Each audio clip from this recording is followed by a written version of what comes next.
going on, Tennessee football fans? Welcome into Tennessee Football Talk. My name is Joey Petersen. It is Monday.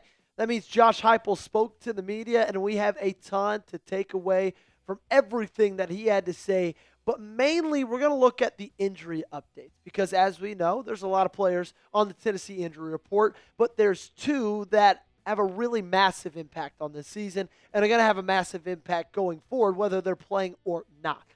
Number one, Jermod McCoy. In my opinion, there was a little bit of a lack of optimism on McCoy being back sooner rather than later. I'll tell you what Heupel had to say. And then on the back half, he gave a weird update on David Sanders. And it wasn't weird based on what he said. It was weird based on what's going on with the five-star offensive tackle. Stick around. I'll let you know that in just a couple of seconds. Before that, of course, it's week 4. It means a brand new sub-battle with all our college football channels right here at Chat Sports. The good news is we are up at the top. 71 subs added since week 4 has begun. I want to stay there, though, okay? I got to be on top of Alabama, Michigan, Ohio State because we're the best fans in the absolute country. So you guys do me one big favor. Hit that subscribe button. Join me for daily coverage of the Vols, all 100% free. So Jermod McCoy, as we know, came into this year after the 2024 season and was looked at not only being the best player on this team, but one of the best players in the country. He was a top 12 draft prospect when you look at the 2026 NFL draft, and unfortunately, doing some conditioning in 2025 earlier this year in January, he tore his ACL, and he's been out ever since. Obviously, you tear an ACL in January, it's going to be hard for you to get back anytime soon. But I don't think his absence was felt more than that Georgia game. We all knew that it was going to be a big miss and a big loss not having him on this roster, but I don't want to say we didn't feel it against Syracuse and ETSU, but the secondary played really well against ETSU and against Syracuse.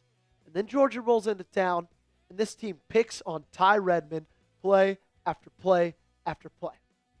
Literally, the first play of the game was a deep shot on Ty Redmond. And I love Ty Redmond. I've got confidence in him still going forward and in his career.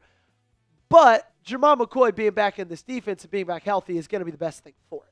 The question that Josh Heuepel got was, could McCoy return before the first off week? That first off week, of course, comes after the Mississippi State game, and we'll show you the schedule in just a second, but it's coming up soon.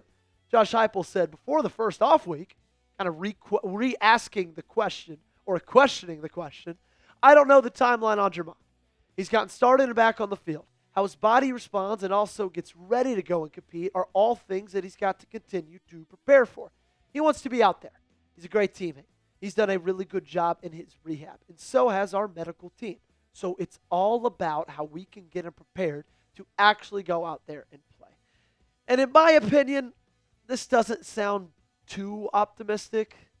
Like the fact that he had to be like before the first bye week, before the first off week, the fact that that kind of threw him off question or off schedule kind of lets me know that that's not even really in the question for him to be back in the next couple of weeks. And if you are going to look at a time when he's going to be back the absolute soonest, it's probably week 7 against Arkansas. Because you take on UAB this next weekend, then you take on Mississippi State the weekend after that, then you have your bye week. In my opinion, there's no reason whatsoever to rush him back week 5 against the Bulldogs. And I'm not saying because Mississippi State doesn't pose a threat. I'm actually going to tell you in a second why they do might pose a couple of threats. But when you have the bye week after that, you just kind of got to take advantage of that time. So in my opinion, the earliest you're going to see is week 7 against Arkansas. But if I'm making the call, like I honestly I don't even want him back until Bama.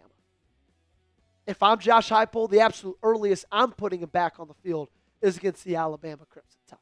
And from this point right now, that gives him 1 more month of recovery. Now, I do want to throw this out there. That still might be a little bit too optimistic.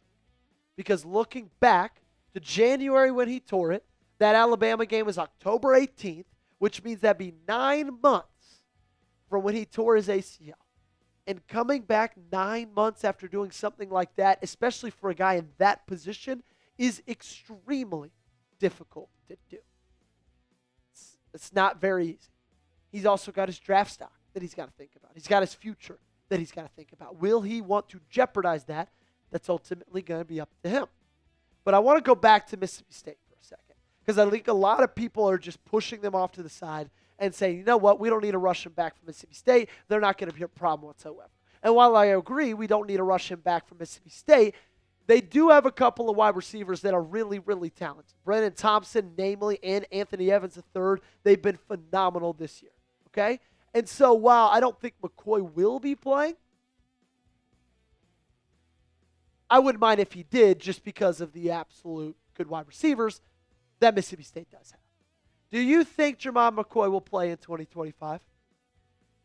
I'm getting mixed answers from people on social media, from people in my friend group, but I want to give it to you guys. You let me know by saying yes or no. While you're down there in the comment section answering this, make sure you got me on Twitter. That's at Joey Petersen 8. I got 1,215 followers. I'm trying to get at least 35 more to get to 1,250 as quickly as possible. Of course, that link's in the comment section. While you're also in the comment section, you'll find chatsports.com/UTQZip. They're running an awesome sale right now. You could get this Tennessee quarter zip if you use code TACKLE for $35. That's $15 off. It looks good. It feels great. They got it in black, white, orange, gray. Again, if you use code TACKLE, it's $15 off. And that sale is only going on through the end of the day. Okay, so take advantage of it while you can. Chatsports.com/UTQZip. Now on to David Sanders, because this is the weird response that Josh Heuepel had. So if you don't know who David Sanders is, I'll let you know. Even though you're a Tennessee football fan, I feel like you should know, but hey, I'm not going to judge. 6'6", 305-pound offensive tackle. He's a 2025 recruit, meaning this is his true freshman year. He was the 11th best player in that class. 5-star. Absolute stud out of Charlotte, North Carolina. He was a last-minute scratch against the Syracuse game that didn't play against ETSU. Was questionable against Georgia. Ended up not playing either. Of course, Josh Heuepel got asked about it, and here's what he said. Sanders has a unique injury. Doctors are uncertain. And that's why he's been kind of day-to-day for a while. It's not like a sprained ankle. And I say that meaning there's not a definitive timeline. He's been having to fight through that. He wants to be out there. It hurts him badly. Our football team and guys in his position room can see that. But he's been a really good teammate, too. As a young guy, staying the course through something that's a little unknown is hard. He's done a good job with it. Hopefully our doctors clear him here at some point relatively quickly. And if I'm being honest, this feels a little bit strange. And again, I'm not saying Josh Heupel's answer he gave was the wrong answer. I'm not even saying that he worded it wrongly. I'm not even saying that what he said was strange. Just the situation is strange. I don't necessarily love the outlook on this, if I'm being honest with you. I'm usually a positive guy. I'm glass half full as you could be. Okay? I'm Mr. Happy, Mr. Positivity, Mr. Optimism. But in this sense, like in this situation, I'm not feeling too incredibly optimistic about it. Now, the good thing is, if I want to throw a little bit of my optimism in the mix, the offensive line has been phenomenal without David Sanders. They've been wonderful. And the offensive line, even with David Sanders, was a big question mark going into this year. And I remember after the Syracuse game, where you find out the morning of he's not playing in it, my immediate thoughts was, oh my gosh, what's that going to mean for this offensive line this year? It looks like it hasn't meant much. They just played the Georgia Bulldogs, and they let up one freaking sack against Georgia. Against a Kirby Smart defensive line. Against a Kirby Smart recruited defense. Guys, that's incredibly impressive and difficult to do. And so while I am monitoring this situation with David Sanders, while it is a little bit strange that we don't even really know what's going on, we know it's an upper body injury, that's it. I do have confidence in this offensive line going forward. Okay? What's your confidence level that Sanders plays by the bye week? So that means, do you think he's going to play Saturday? Or what's your confidence level he plays the next Saturday?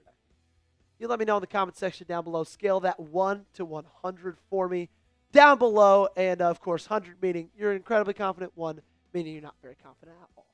Vols versus Dogs officially got announced today that it's kicking off at 4:15 Eastern Time, 3:15 Central. That game's going to be on SEC Network. Of course, that's happening after this upcoming weekend's game, which will be kicking off at 12:15 Eastern Time. Shout out this photo.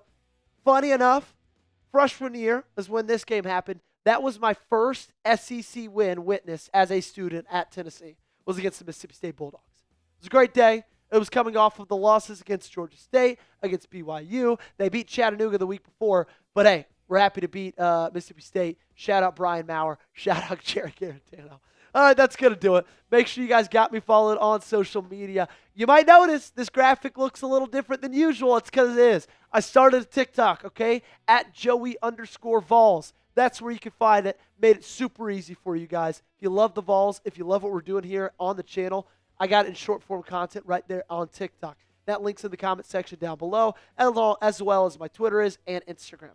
Make sure you subscribe to the channel, though, over anything. I'd rather you subscribe here than follow me there. I'll tell you that much, because we got daily videos, 100% free, all on Tennessee football, right here on the channel.